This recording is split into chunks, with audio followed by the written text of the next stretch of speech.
kafe, dijadikan restoran, dijadikan food center gitu ya. Seperti di sebelah kanan dijadikan rumah kentang. Nah ini ada sebuah resto namanya Rumah Kentang.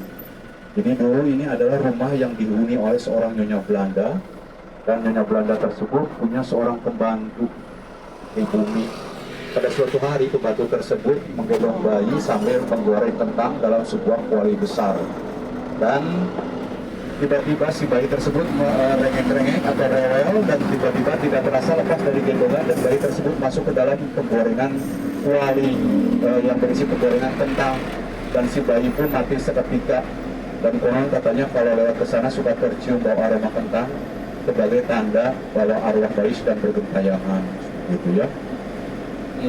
Dan apa yang terjadi di sana pernah diangkat ke layar lebar dengan judul film Hantu Rumah Kentang, boleh dicek di YouTube-nya. Itu ada di Bandung ya. Oke, kita masih berada di Jalan Aceh. Nah, di sebelah kanan ini ada sebuah taman yang sekarang sudah menyerupai hutan kota. Karena taman ini dulu dibangun oleh Belanda tahun 1919 dan menamai taman ini sebagai Maluku Park atau Taman Maluku. Nah, karena saking tuanya taman ini kemudian berubah sekarang menjadi hutan. Dan pada akhir tahun 90-an, keberadaan Taman Maluku ini sempat menggegerkan dan menghebohkan kota Bandung gitu Bapak. Kenapa? Karena pernah dihuni oleh makhluk jadi-jadian. Jadi makhluk jadi-jadian yang menghuni Taman Maluku itu ya, kalau siang namanya Dono, kalau malam berganti menjadi Dina. Kalau siang namanya Berto, malam-malam berganti menjadi Berti, alias apa kira-kira? Ya itulah ya. Iya, tapi sekarang sudah aman ya, tidak ada lagi Berti ataupun Dono di Taman Maluku. Nah ini kita sekarang berada di Jalan Kalimantan. Di sebelah kiri ada sebuah bangunan yang mengadopsi gaya Amsterdam School atau gaya sekolahan Amsterdam. Kalau di Semarang itu punya gedung Lawang Sewu atau gedung 1000 pintu. Nah Bandung juga nggak mau kalah, punya gedung 1000 jendela. Ada yang percaya nggak itu jendelanya ada 1000? Kalau nggak percaya silakan turun dari bandros ini dan hitung satu persatu. Itu sebagai metafor, sebagai perumpamaan saking banyaknya jendela. Sementara nama aslinya adalah Gedung Departemen van Oorlog atau Departemen Peperangan Hindia Belanda. Nah ini dari Jalan Kalimantan, kemudian sekarang berada di Jalan Sumatera. Di sebelah kanan ada sebuah taman. Taman ini pertama kali dibangun oleh Belanda tahun 1915 bernama Insulinde Park atau Taman Nusantara. Lalu tahun 60-an difungsikan sebagai taman lalu lintas, yaitu untuk memperkenalkan tata tertib berlalu lintas sejak dini ya. Ya nanti kalau sudah besar, kalau bawa motor, lampu readingnya ke kiri itu jangan belok ke kanan ya, itu harus ke kiri. Itu mak-mak yang berusuhan pergi ke pasar ya. Di sebelah kiri ada bangunan berwarna hijau royo-royo ini, dibangun tahun 1913, lebih tua usianya dibandingkan Gedung Sate. Seperti ada yang tertulis di atasnya 1913. Dulu bangunan ini bekas gedung Mulo. Mulo itu singkatan dari Meer Hooggebrand Leger Onderwijs, yaitu sekolah lanjutan setingkat SMP. Nah di samping Mulo atau di sebelah kiri kita ada bangunan tua juga. Dulu ini berfungsi sebagai gedung HIS. HIS itu singkatan dari Hollands Inlander School, yaitu sekolah SD kalau zaman sekarang ya. Zaman SD, zaman dulunya teh HIS. Jadi yang boleh bersekolah di sini adalah anak-anak Belanda dulunya. Anak-anak Belanda mereka belajar bahasa Hollands. Jadi di kota Bandung inilah Belanda membuat fasilitas pendidikan. Mulai dibangun Verbal School atau TK, kemudian SD-nya di HIS, SMP-nya di Mulo, SMA-nya di HBS atau Hoger School sampai perguruan tinggi.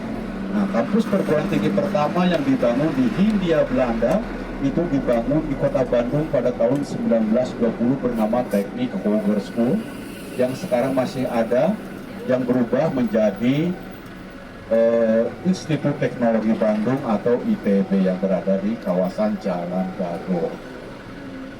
Nah, sementara di sebelah kanan di sini ada bangunan bernama Salvation Army atau Gedung Bala Keselamatan, yaitu sebagai tempat dormitory atau asrama bagi calon-calon pastor atau pendeta untuk biarawan. Nah, kalau sementara untuk biarawatinya ada di gedung Ursulin apa gitu namanya ya, saya lupa, yang ada di Jalan Supratman. Nah, itu asrama bagi calon-calon pendeta atau pastor. Khusus gedung ini bukan dibangun oleh Belanda, melainkan dibangun oleh pemerintahan Inggris dulu. Makanya namanya Salvation Army. Nah, bahasa Inggris gitu ya. Tidak seperti gedung-gedung yang lain berbahasa Belanda semuanya. Termasuk gedung sate, Villa de Drickler, kemudian ada gedung Mulo dan sebagainya dan sebagainya.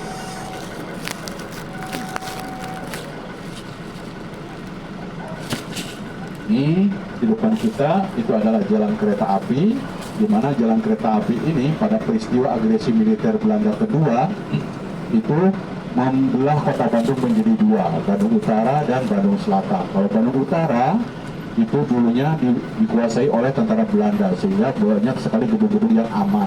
Sementara kalau di bagian selatan itu adalah dikuasai oleh tentara Republik. Jadi tentara Republik daripada menyerahkan gedung-gedung yang ada di sebelah selatan ini kepada Belanda, akhirnya secara sadar gedung-gedung atau fasilitas-fasilitas yang ada di bagian selatan dari radius rel kereta api ini kemudian dibakar. Maka di Bandung itu ada peristiwa namanya Bandung Lautan Api. Ya, Bandung Lautan Api inilah kemudian menjadi terkenal gitu ya, menjadi menyimpan nostalgia, kemudian menimbulkan berbagai macam kreasi-kreasi, diantaranya ada lagu keroncong berjudul Sapu Tangan atau Malam di Bandung Selatan gitu ya, dan itu di Pangalengan Cina konon katanya gitu ya. Kemudian juga ada lagu Bandung Halo Halo Bandung, dan itu mengingatkan pada peristiwa Bandung Lautan Api ketika Bandung bagian selatan dibakar oleh tentara Republik Indonesia.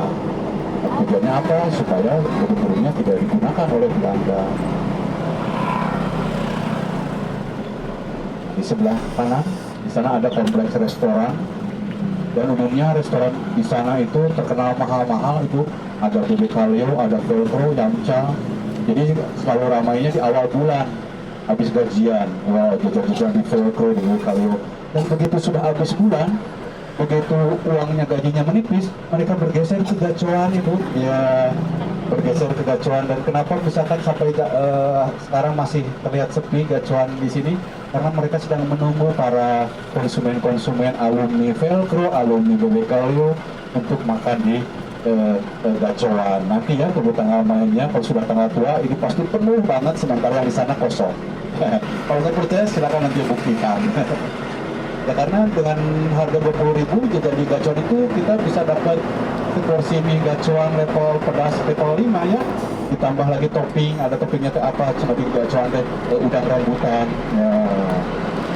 Baik, Bapak Kang Teteh, dari Jalan Sumatera kita kemudian melompat ke Jalan Tamblong. Nah, di sebelah kanan di sini ada bangunan dengan warna kuning dan merah yang menyala, ditambah lampu lampion, sehingga bentuknya seperti kelenteng, padahal itu bukan kelenteng, itu adalah masjid yang ada seorang mu'alaf menjadi muslim, kemudian menghibahkan rumah tokonya untuk dijadikan pusat pembinaan dan dakwah bagi para mu'alaf. Dan ini kita sekarang berada di Jalan Tamblong. Jalan Tamblong ini diambil dari nama seorang perantau Tionghoa namanya Tan Tamblong. Jadi Bapak Tan Tamblong ini membuka usaha pertukangan kayu, kalau bahasa zaman sekarang toko mebel. Jadi Bapak Tan Tamblong ini adalah pengusaha toko kayu atau toko mebel yang sukses pada zamannya, yang kemudian terkenal oleh masyarakat sekitar dan menjadikan nama jalan ini diambil dari nama tukang kayu bernama Tan Tamblong, tapi kemudian disingkat saja menjadi Tamblong. Biasa orang Bandung selalu menyingkat-nyingkat nama orang gitu ya, ya betul nama orang Bandung. Baik Ibu Bapak, nah kita dari Jalan Tamblong kita kemudian membelok ke Jalan Asia Afrika. Jalan ini merupakan jalan yang dibangun oleh Gubernur Jenderal bernama Herman Willem Wendels ketika dia berambisi membangun jalan sepanjang 1.000 km yang membentang dari Anyer ke Panarukan. Pada tahun 1810, Herman Willem Wendels singgah di sini dan ditemani oleh PKT Bandung. Di sana ada patungnya. Kemudian menancapkan sebuah tongkat sambil berkata kepada Bupati, usahakan kalau saya datang lagi ke sini, tempat ini sudah menjadi sebuah kota. Tapi pemerintah Herman Josos tidak sempat melihat Bandung menjadi sebuah kota karena ia keburu harus menyelesaikan rute ke arah timur Pulau Jawa. Dan tempat di mana ditancapkannya tongkat Herman Josos sekarang dijadikan titik 0 km, di mana di sana ada tertulis BDG CLN PDL 1818. Itu artinya bukan celana PDL ukuran 18 ya, itu adalah jarak dari sini ke PDL atau ke barat atau ke Padalarang. Di sebelah barat itu 18 km, dari sini ke CLN atau ke arah timur sama juga 18 km. Dan disinilah kemudian dijadikan lokasi titik 0 km kota Bandung. Kemudian pada zaman kemerdekaan, jalan ini bernama Jalan Raya Timur dan Jalan Raya Barat. Oleh Soekarno diganti menjadi Jalan Asia Afrika karena pada tanggal 15 April tahun 55 sebanyak 29 pemimpin negara Asia Afrika menginap di Savoy Homan untuk kemudian mengadakan sebuah rapat besar yang bernama Konferensi Asia Afrika di sebelah kanan, menempati gedung Society Concordia yang oleh Soekarno kemudian diganti juga namanya menjadi Gedung Merdeka, yang sekarang menjadi museum, namanya Museum Konferensi Asia Afrika. Kalau masuk ke sana tidak dipungut bayaran alias gratis, ya, boleh masuk ke sana. Dan kita lihat semakin sore Bandung bukannya semakin sepi malah semakin ramai. Seperti yang kita lihat di parkiran Palaguna juga banyak sekali bus-bus wisata yang menjadi kota Bandung. Dengan demikian wisata di kota Bandung terindikasi sebagai kota yang aman, yang nyaman untuk dikunjungi, ya. Baik Ibu Bapak, tidak terasa 45 menit sudah berlalu, ya. Semoga Ibu Bapak puas dengan cerita-cerita saya, ya. Ibu Bapak puas, tapi saya lemas. Nah, kita akan kembali lagi ke shelter kita di parkiran Palaguna. Terima kasih Ibu Bapak sudah naik bandros. Semoga tidak kapok, ya. Semoga menjadi